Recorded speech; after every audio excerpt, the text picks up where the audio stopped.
Hello silly people and welcome back to the channel. My name is Trey and today we're going to go over my tools and equipment for watercolor. I figured I'd give you a tour of what I use as my tools and equipment. So let's get started. First off, let's talk about the brushes. I have all of these, but mostly I just use 3. So this is pretty much what I would call my basics. I can even take this one out. But this is pretty much my basics right here. This is what I use most of the time. I'd say 99% of the time. I'm using these 4 brushes, more or less. So for paper, I use a lot of watercolor blocks. And a watercolor block is just watercolor paper attached to a hard surface, usually a stronger, sturdier board, and then you can cut this out of this block. So I have this one for small things. It's 140 pounds, cold pressed watercolor paper. I have a larger arches, 140 pound, and this is what the paper looks like as you separate it from the block.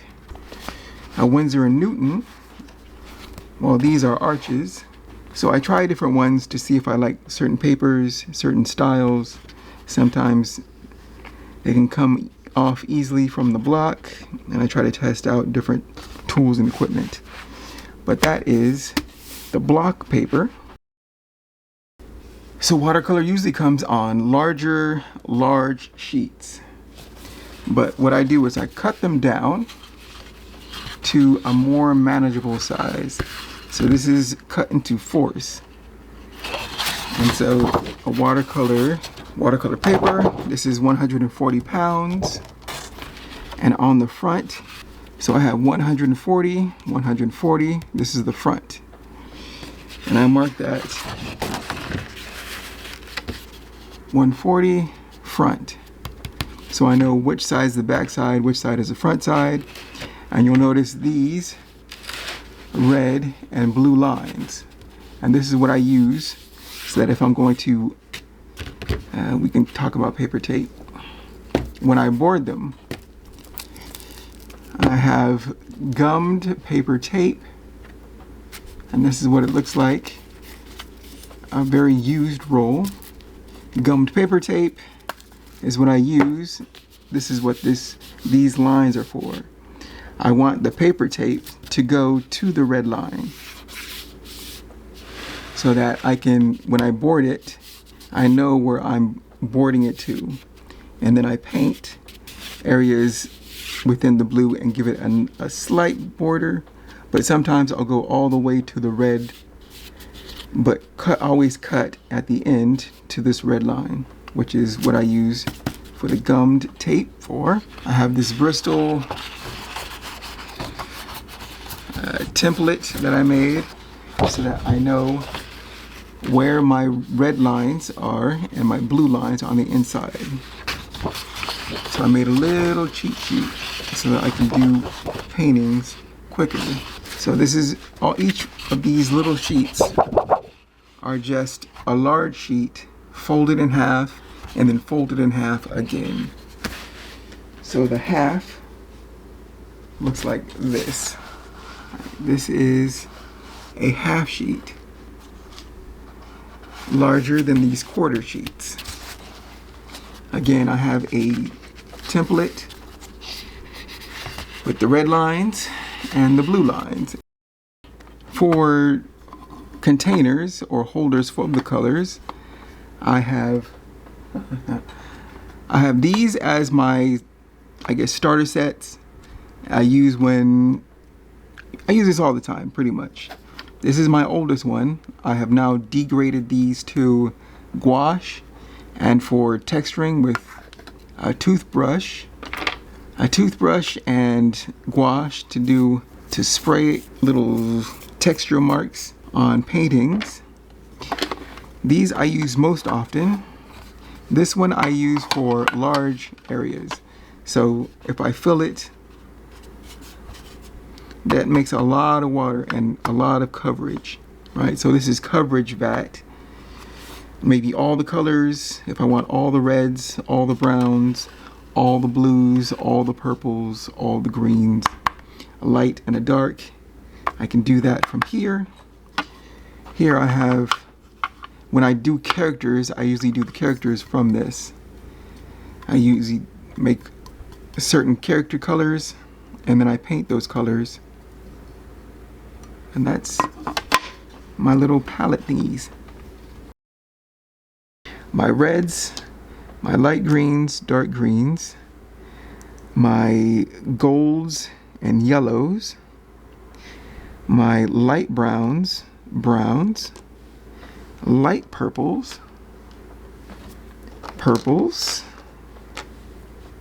and then various shades of purple for shadows and whatnot, light blues for lighter seas, lighter skies, Windsor blue green shade is just an awesome color,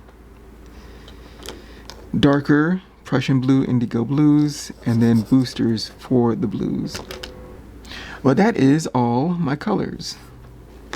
Again, I've built this whole setup over maybe half a decade now, and I've kind of got it. I'm still always tinkering with, okay, I'll take colors out, put new colors in. I find a beautiful color that I always want to keep. Some colors I'm iffy on, and I'll take those out and replace them with maybe more vibrant, more beautiful, more blendy colors. It depends on how I feel. So that's my paint setup. This is an example of what I get from this. Right, so we have a sheet. I usually work on it in the block, and then I cut it out from the block. So this is what I use for test sheets. So this is a test, but I then use this test when it's boarded up. So this is on board. This is boarded with gummed tape, as you can see here. The gum tape is this, and it goes all the way around. All the way around. And I use that when I want to get serious. When I get serious, I board the work. And I have a large hockey brush that I use after I have done the whole watercolor process. And then I use a large hockey brush. I go to a sink, have a little bucket of water, I dip it, and then I wipe it down. And I usually do 3 wash downs to knock the colors back. Sometimes it gets edges from watercolor drawing, and I don't want that all the time. Sometimes I want the softness. Like for the clouds on this one, I want the clouds to be softer than the character. And so test when I get serious. So again, this is usually my process. Test, then paint. Test, and then paint.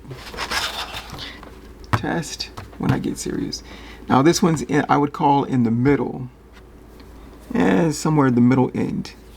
It's more or less done, but there's a lot of detail. I'd like to go over some more colors, so I'm going to wash it down, add more colors, do some detail work. Details can be a long process, and that's usually how I like to do it. So that's an example of a artwork boarded on board. Now I got the board from Home Depot or a Lowe's. You can get the large pieces of board. It's fairly thin. It's not very thick. And this was part of a larger wooden sheet that I had them cut down for me in the Lowe's. And I think all the wood, I think I have like 8 of these pieces just like this. I have 4 larger ones, and 2 very large. And I think I got all the wood for about $25, so it wasn't so bad. I think the wood is cheaper than the paper, so that's something. So I'll see you next time. Power to all the creators, and take care and keep shining. Bye.